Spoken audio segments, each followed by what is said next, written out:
This is something I've been working on for a while.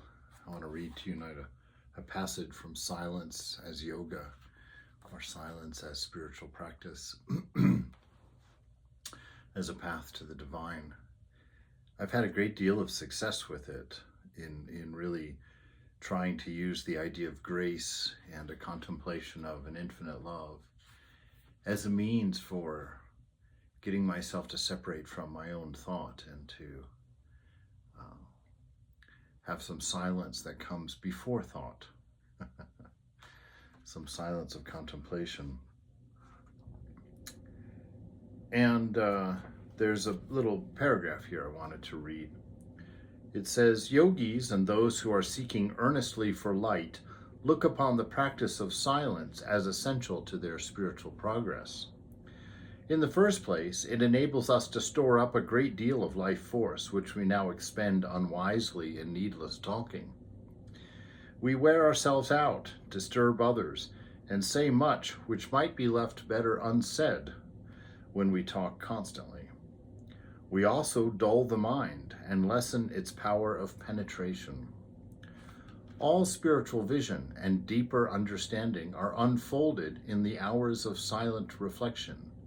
It is in the moment of silence that we hear the voice of the infinite.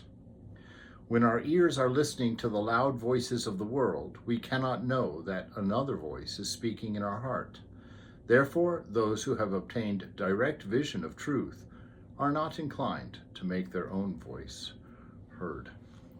Because our own voice only gives voice to an ego, and that ego is born of memory. That ego is descriptions of body and mind and of the material world. And we get caught up in all that noise. We get distracted in all that noise, and we long ago have left the fine-smelling rose of our heart. This idea of the voice of the infinite rising up in the heart of silence is a true one.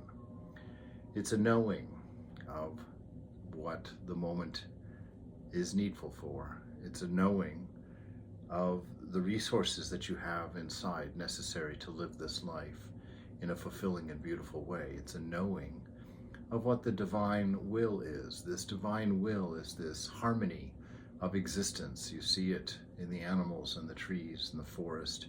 You see it in the water cascading down in a waterfall, that nature has a way of enforcing a harmony that brings out beauty, that brings out majesty, that brings out a sense of awe.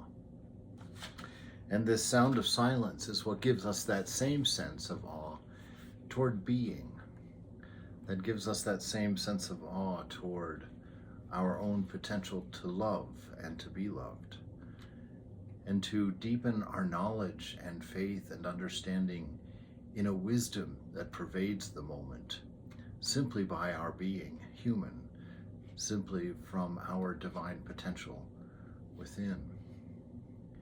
So take time to be silent, and by that silence I mean all the way down. I don't mean just silence to think.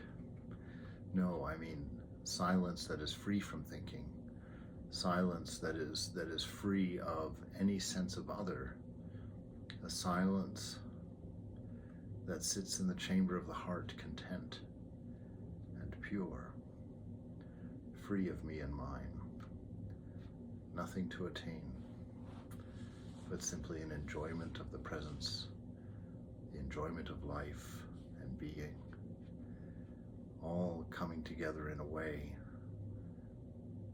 that doesn't get stuck.